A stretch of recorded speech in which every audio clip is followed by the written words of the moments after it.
Ya, bisa masih kita lanjutkan lagi perbincangan kita. Saya ke Bu Mas. Bu Mas, ini langsung saja. Kalau misalnya butuh suara untuk mengamankan di parlemen. Nah, kemudian ini kan juga harus pilih-pilih teman lah. Jangan sampai salah pilih teman seperti itu. Nah, kalau tadi Bu Siti sudah mengungkapkan beberapa pilihan ataupun yang bagus. Nah, kalau kira-kira dari PDI Perjuangan ataupun teman-teman koalisi yang ada di belakang Jokowi, lebih aman memilih siapa?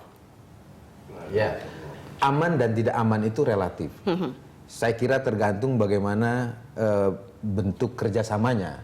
Kalau bentuk kerjasamanya itu didasari oleh apa yang selalu terjadi dalam dunia politik, ada gium bahwa tidak ada kepentingan, tidak ada lawan dan kawan yang abadi, yang ada adalah kepentingan, artinya hanya sekedar diikat oleh sebuah kepentingan, maka dia menjadi sangat temporary. Tapi bisa jadi gitu kan loh. kepentingan itu muncul di belakangan. Sehingga oleh karena itu, sejak awal Mbak Ami, kita ingin menawarkan satu bentuk kerjasama yang basisnya adalah transaksi gagasan, transaksi ide di dalam membangun bangsa. Bahwa kami menyadari betul, no free lunch, tidak ada makan siang yang gratis, tetapi jangan itu yang kemudian menjadi parameternya. Kita menyadari kalau argumentasinya adalah lebih kepada transaksi jabatan publik. Bayangkan ada sekitar 4.000 jabatan publik yang akan dikelola oleh Pak Jokowi, mulai dari jabatan menteri, kabinet, kemudian para staf ahli, kemudian kepala badan dan lembaga, kemudian komisaris BUMN dan lain sebagainya. Ya toh, komite-komite dan lain sebagainya. Banyak sekali. Kalau itu targetnya, saya kira Pak Jokowi punya sekian banyak lahan yang bisa dikompensasi. Tetapi kalau ini yang kemudian menjadi tujuan utama kerjasama politik itu, ini menjadi akan sangat cair dan penuh dengan potensi yang itu tadi di dalam proses perjalanan setgap ini misalnya terjadi pengkhianatan di sana sini. Sehingga oleh karena itu revolusi mental yang ingin kita bangun itu dimulai dari bentuk kerjasamanya. Para elit partai politik ini juga harus menyamakan persepsi bahwa bergabungnya para partai politik ini adalah karena ingin melaksanakan satu kaidah politik yang penuh hikmat dan kebijaksanaan dalam lembaga permusyawaratan. Nah, banyak partai-partai, Anda bayangkan, boleh cek ke Pak Muhaimin Iskandar, Ketua Umum PKB, boleh cek ke Pak Wiranto, boleh cek ke Pak Surya Paloh, boleh cek ke Pak Sutioso. Per hari ini, Mbak Situjo, mereka belum tahu akan dapat menteri apa dan berapa loh.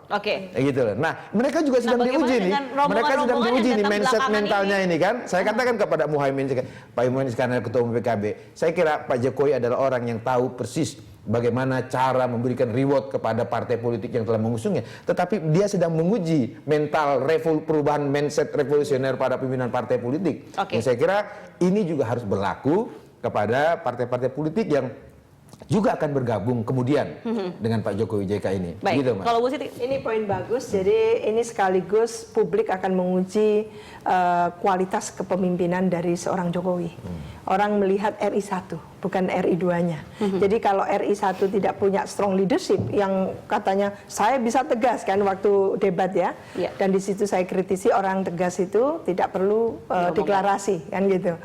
Tegas itu dibuktikan dalam actionnya gitu ya, eksekusinya dan sebagainya. Mbak, mau saya tambah. Tadi bukan hanya partai yang saya sebut ya, Nasdem, Hanura, PKB, PKP, PDI Perjuangan pun itu kita belum tahu.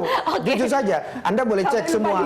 Iya, kita lupa karena memang kita sedang tidak membangun revolusi mental bahwa jangan dengan kemenangan ini lalu kemudian seolah-olah DPP partai merasa taken for granted mendapatkan jatah menteri. Anda boleh cek mulai dari Pak Cahyo dan lain sebagainya. Dan itu sudah disampaikan juga termasuk teman-teman baru yang akan Anda bisa bandingkan gitu. kalau yang lama saja belum jelas nasibnya gitu karena memang apalagi yang baru. Gitu loh. Kalau itu menurut saya masukan baru. Ini ibaratnya Pak Jokowi jalan di jalan Sirotol Mustaqim. Tapi lebih baik. Oleh karena itu memang yang akan menggerakkan kaki gitu ya sebagai fondasi itu adalah kejernihan, kebersihan, kejujuran, keadilannya. Nah, siapa dalam teman-teman baru ini yang kemudian lebih aman untuk meluruskan jalan Pak Jokowi? Pak Jokowi ini memerlukan orang profesional yang loyal. Karena dia pembantu nanti itu. Nah, partai-partai pendukungnya ini bisa loyal juga tidak, Bu? Kita tidak bicara soal MOU-nya harus dikatakan seperti itu, Mbak. Jadi bukan sekedar siapa mendapat apa, dapat jabatan ini dan sebagainya, bukan.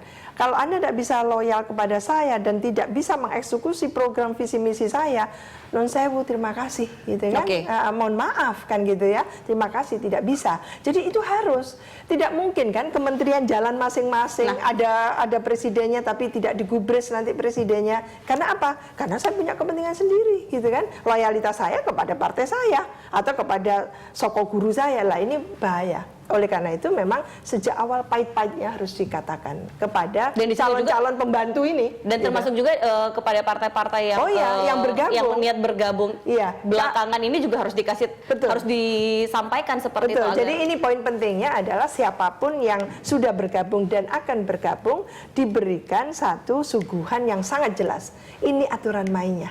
Jadi mereka sudah tahu rasanya dari awal. Betul, ya.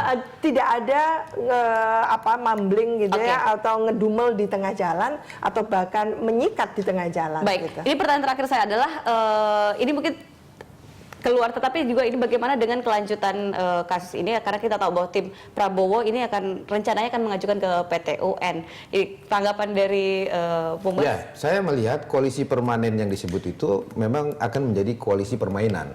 Ya. Koalisi permainan yang saya maksud adalah Gerindra pasti akan memainkan berbagai macam kartu politik ya sampai dengan pemerintahan selama pemerintahan Pak Jokowi ini akan berjalan. Saya kira mereka memang akan memainkan peran dalam tanda kutip oposisi ya. Tetapi jangan lupa bahwa pemerintahan yang akan dibangun oleh Pak Jokowi ini adalah pemerintahan yang dalam starting point-nya itu sudah berangkat bersama-sama dengan rakyat. Sehingga kalau kemudian permainan-permainan yang dilakukan itu keluar dari mainstream konstitusi, dari mainstream etika politik dan lain sebagainya, saya yakin pada akhirnya mereka akan berada di jalan kesepian ya. Saya tidak mengatakan di jalan yang tersesat. Karena apalagi kalau teman-temannya sudah pada pindah ya. Siratal Mustaqim kan berarti ada yang di luar Ihdina Siratal Mustaqim. Baik, terima kasih. Oleh karena itu ya kami berharap semestinya karena demokrasi kita adalah demokrasi yang dipimpin oleh hikmat kebijaksanaan, maka seyogyanya setelah MK memutuskan final dan mengikat Pak Jokowi adalah pemenangnya, maka kemudian kita seharusnya bersama-sama bergotong royong membangun negeri. Saya menambahkan sedikit aja. Jadi menurut saya tidak perlu ada keraguan atau kekhawatiran dan sebagainya, karena bagaimanapun juga kalau niatannya Pak Jokowi baik ya, ini tantangan besar. Bagaimana merespon atau mengelola gitu ya, katakan koalisi merah putih yang kadang mungkin menginterupsi dan sebagainya, itu tergantung ke leadership dari Pak Jokowi. Kalau Pak Jokowi tidak mampu menunjukkan leadershipnya piawai dalam ngomong mengelola tadi, ya memang akan kelihatan gitu. Tidak ada bedanya dengan yang lalu. Jangan sampai mengkhianati makna merah putih lah yang mereka gunakan. Kita akan lihat seperti apa manuver-manuver parpol ini ke depannya. Terima kasih Bung Bas, terima kasih Bu Siti sudah bersama kami di Jurnal Pagi.